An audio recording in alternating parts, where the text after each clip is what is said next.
যেহেতু আমি সাউথ ইন্ডিয়ায় থাকি তাই আজ আমি সাউথ ইন্ডিয়ার একটা ভীষণ মাস্ট ট্রাই টেস্টি রেসিপি আপনাদের সঙ্গে শেয়ার করব। বাট আপনারা হয়তো ভাববেন সাউথ ইন্ডিয়ান রেসিপি, বাঙালি আমরা কি ভালোবাসবো? হ্যাঁ ভালোবাসবেন, কেননা আমরা বাঙালিরা ভাজা পোড়া খেতে ভীষণ ভালোবাসি। তো সাউথ ইন্ডিয়ার আমি আজকে উড়াদ ডাল পকোড়া বা উড়াদ ডাল বড়ার রেসিপি আপনাদের সঙ্গে শেয়ার করব। আশা করছি আপনাদের খুব ভালো লাগবে। ভালো লাগলে প্লিজ ভিডিওকে লাইক এবং শেয়ার করবেন। চ্যানেলে নতুন হলে প্লিজ চ্যানেলকে সাবস্ক্রাইব করে আমার সাথে থাকবেন। এটুকু আশা নিয়ে চলুন আজকে রেসিপি শুরু করি। একদম সিম্পল রেসিপি। নিয়ে নিচ্ছি একটা ছোট্ট পেঁয়াজ, আর নিয়ে নিচ্ছি এক টুকরো আদা আর দুটো কাঁচা লঙ্কা। আদাটা পুরোটা লাগবে না, আপনারা দেখুন আমি আপনাদের সঙ্গে এটাকে কেটে আলাদা করে দেব।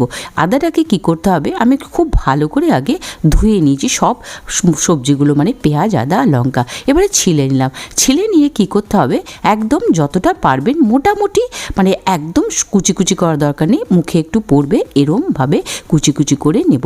আপনারা দেখতে পাচ্ছেন বাইট সাইজটা কতটুকু রয়েছে। তো আমি একদম খুব কুচি কুচি করিনি, কেননা এই বাইট সাইজটা আমাদের বাড়িতে সবাই খুব পছন্দ করে মুখে যখন পড়ে। চলুন কেটে নিয়ে এটাকে কুচি কুচি করে একবার এই ঠান্ডার সময়, যদিও ঠান্ডা হয়তো সব জায়গাতে নেই, তবে ঠান্ডার সময় এই ধরনের ভাজা পোড়া রেসিপি খুবই ভালো লাগে চায়ের সাথে। আর সবচেয়ে স্পেশাল ব্যাপার, চায়ের সাথে যেমন এটাকে সার্ভ করতে পারবেন, তেমনই এটাকে আপনি ডাল ভাতের সাথে, যে কোনো তরকারির সাথে আপনি এটাকে অ্যাজ এ একটা স্টার্টার আপনি এটাকে সার্ভ করতেই পারেন। খুব ভালো লাগে, যেমন আমরা ডাল বড়া খাই মুসুর ডাল বা মটর ডালের, ঠিক সেরকমই। তো আদাটা কথা বলতে বলতে কাটা হয়ে গেল।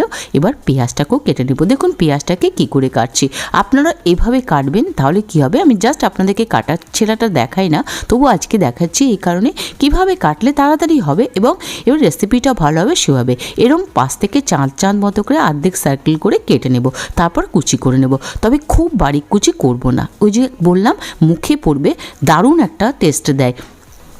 এইভাবে কেটে নিলাম। এবার কাঁচা লঙ্কাটাকে কুচি কুচি করবো। তো কাঁচা লঙ্কাটা কুচি কুচি আমি কাঁচি দিয়ে করব, খুব ইজি হয় আমার জন্য, তাই জন্য আর হাতটাও জ্বালা করে না, তাই জন্য আমি কাঁচা লঙ্কাটা এইভাবে ছোটো ছোটো করে কাঁচি দিয়ে কেটে নেব।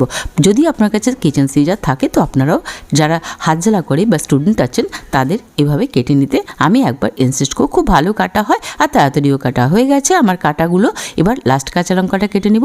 তবে হ্যাঁ, একটু ঝাল ঝাল করবেন আর আদার পরিমাণটা একটু বেশি দেবেন, তাহলে কিন্তু দারুণ টেস্টি হয়। যখন এই রেসিপিটা বানাবেন ঘরটা পুরো মোমো করবে। আপনারা ভাববেন সাউথ ইন্ডিয়ান রেসিপি এত tasty? Yes, south Indian recipe এই রেসিপিটা খুব ভালো হয়। তো চলুন তারপরে আমি একটুখানি এই নেক্সট স্টেপে যাই। নেক্সট স্টেপে কী করেছিলাম দেখুন, এই যে এই কলাইয়ের ডাল, আমরা যেটা আমাদের নর্থ বেঙ্গলে কলাইয়ের ডাল বলি, এটাকে আমি 2 ঘন্টা থেকে 2.5 ঘন্টা ভিজিয়ে রেখেছিলাম। তো আমি ভেজানোটা দেখালাম না, ডালটা আপনাদেরকে আমি দেখিয়ে দিলাম। অবশ্যই এই ডালটা নেবেন, হয়তো সাউথ বেঙ্গলে এটাকে বিউলির ডালও বলে থাকে, যেটা আমি শুনি সবার থেকে। এবার চলুন, আমি অলরেডি মিক্সিতে এটাকে বেটে নিয়েছি। হ্যাঁ, একটা স্ট্রিক্ট আপনাদেরকে বলে দিই, যতটা কম জল বাড়বেন ততটা কম জল দিয়ে কিন্তু একদম মিহি করে এটাকে পিষে নিতে হবে। যদি শিলপাটায় বাটেন তাও, যদি অনেকেই আছেন আজও শিলপাটার বাটা খান তাহলেও তাই করতে হবে। হ্যাঁ, কমসে কম জল দিয়ে, একটু টাইম লাগবে, কেননা কলাইয়ের ডাল বেশ আঠা আঠা হয়, মিক্সিতে একটু ঘুরতে ডিস্টার্ব করে, তাই জন্য আমি আপনাদেরকে সমস্ত প্রিকশনটা বলে দিলাম। অন্য ডালের মতো এই ডালটা কিন্তু বাটতে একটু সময় লাগে, সে যাতেই বাটুন না কেন, আপনি মিক্সিতে বাটুন আর শিলপাটায় বাটুন। তো অল্প আপনারা দেখতে পাচ্ছেন এর ঘনত্বটা আমি কেমন রেখেছি। এর সঙ্গে একটুখানি জল মেশাবো, যতটা আমার মিক্সিতে একটুখানি, এর 1.5 থেকে 2 চামচ জল মেশাবো, এর থেকে বেশি না। কেন, আমি চলুন নেক্সট স্টেপে বলে দিচ্ছি এবং পুরো খুঁটিনাটি আমি আপনাদেরকে বলে দেবো। ভীষণ সিম্পল রেসিপি, কিন্তু কয়েকটা স্টেপ মেনটেন করবেন, তাহলে যে দুর্ধর্ষ একটা পকোড়া রেসিপি আপনারা পাবেন, জাস্ট ভাবতে পারবেন না। যেমন মানে অনেকক্ষণ ক্রাঞ্চও থাকে এই রেসিপিটা, ততখানি ভালো হয় খেতে। দিয়ে দিলাম যে সবজিটা আমরা কেটে রেখেছিলাম, আদা পেঁয়াজ আর কাঁচা লঙ্কা। চলুন নেক্সট স্টেপে কী দেবো, আরেকটু মজাদার একটা জিনিস, কিছুই না, এই শীতের সময় সবার ঘরে ঘরে থাকে, সেটা কি বলুন তো, এই ধনে পাতাটাকে মোটামুটি একটু কুচি করে আমি আগে থেকে কেটে রেখেছিলাম, ধুয়ে কেটে রেখেছিলাম, দিয়ে দিলাম। স্বাদ মতো লবণ দিয়ে দেবেন, একটু লবণটা স্ট্রং করবেন তাহলে বেশি ভালো লাগবে। ভাজা পোড়াতে লবণটা একটু স্ট্রং হলে, মানে একটু বেশি হলে ভালোই লাগে খেতে। হয়ে গেল, সব দিয়ে দিলাম। এবার দিব আর একটা টেস্টি জিনিস, সেটা হচ্ছে সাজিরে। আমি এখানে সাজিরে ইউজ করেছি বেশি ভালো টেস্টের জন্য। আপনাদের কাছে প্লেন জিরে থাকলে প্লেন জিরে অবশ্যই দিয়ে দেবেন, কোনো অসুবিধা নেই, তবে জিরে কিন্তু দিতে হবে। এই 1 চামচ মতো জল দিয়ে দিলাম। এবারে এই কাজটা হচ্ছে মেন কাজ।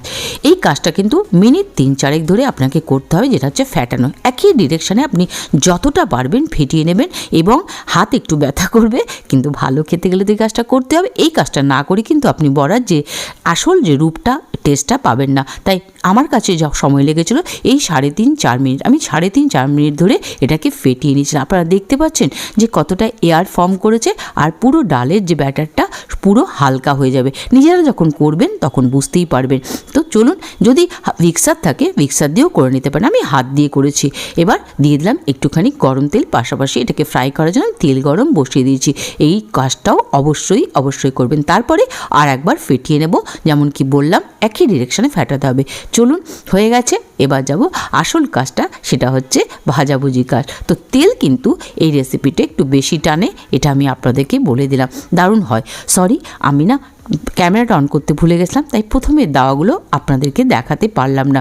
চলুন, নেক্সট আরও 2-1টা ছেড়েছিলাম, সেটা আমি দেখিয়ে দিই। অলরেডি আমার আগের বড়াগুলো হয়ে গেছে ফুলে ফুলে গোল গোল ডুমু ডুমু, একদম দারুণ হয়েছিল। আপনারা নিজেরা বলার দরকার নেই, দেখেই বুঝতে পারছেন।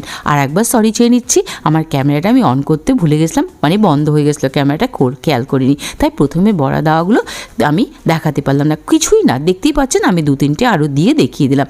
তো এইভাবে প্রথমে কিন্তু একদম ঘাটাঘাটি করবেন না, মিডিয়াম টু লো আছে এটাকে হতে দেবেন। যেই হয়ে যাবে তখন আঁচটা চড়িয়ে দেবেন, মানে হাই করে দেবেন। দেখতে পাচ্ছেন আমি কিন্তু হাত দিয়ে কড়াই দিয়ে তেলটা যাতে পুরো সব বড়াগুলোর মধ্যে চলে আছে, তার সেই চেষ্টাটাই আমি করছি। ছোট ছোট ট্রিক আমি আপনাদেরকে বলে দিলাম। একটা দারুণ রেসিপি, ভীষণ সিম্পল, আর বেশি টাইমও লাগে না। 2 থেকে 2.5 ঘন্টা আগে যদি আপনি ডাল ভিজিয়ে দেন, আরামসে আপনি আপনার গেস্ট হোক, বাড়িতে সন্ধেবেলা আর নিজেরা খেতে চান, দারুণভাবে খেতে পারবেন, চায়ের সাথে এনজয় করতে পারবেন। আর আমার তো খুব ভালো লাগে যদি নিরামিষ হয়, মানে সবজি খায়। আর আপনার একটা কথা বলে দিই, এটাকে নিরামিষ করেও আপনি চাইলে খেতে পারেন, পেঁয়াজটা না দিয়ে, যারা নিরামিষ খেতে চান। তো একটুখানি টেস্টের হেরফের হবে, আর কিচ্ছু না, আপনারা অবশ্যই নিরামিষ খেতে পারেন, দারুণ লাগে। আমিও খাই যেদিন আমার বাড়িতে পেঁয়াজ চলে না। তো যেটা বলছিলাম, এটা আপনারা ডাল ভাত তরকারি দিয়েও খুবই ভালো লাগে। আর সবচেয়ে বড় প্লাস পয়েন্ট কী জানেন তো, এটা অনেকক্ষণ করকরে থাকে, ক্রাঞ্চ থাকে, কেননা আমরা এটাকে ফেটিয়েছি খুব ভালো করে। আর ডালের যে এই উড়াদ ডাল, মানে যেটাকে হিন্দিতে উড়াদ ডাল বলে, মানে কলাইয়ের ডালের এই পকোড়াটা প্রচণ্ড ক্রাঞ্চ হয়, মানে সাথে সাথে খেলে তো আপনি ভাবতে পারবেন না কীরম ক্রাঞ্চ হয়। আর চলুন, দেখতেই পেলেন কীরম গোল গোল ফাঁপা হয়েছে, তার মানে যখন ছাড়ার পর দেখবেন গোল গোল ফাঁপা হয়ে উঠেছে আর ফুটো ফুটো দেখাচ্ছে, বুঝে নেবেন আপনার ফ্যাটানোটা ভালো হয়েছে। ওই জন্যই বললাম ফ্যাটানোর কাজটা কিন্তু খুব ভালোভাবে করতেই হবে, এটা মাস্ট। তুলে নিলাম কয়েকটা, যেগুলো আমি আগে ছেড়েছিলাম, ভালোভাবে হয়ে গেছিলো আগে, তারপরে পরেরগুলো পরে তুলে নিলাম। চলুন, আমি ভীষণ গরম ছিল, আমি আপনাদেরকে 1-2টো ভেঙে দেখিয়ে দিচ্ছি কীরম হয়েছে।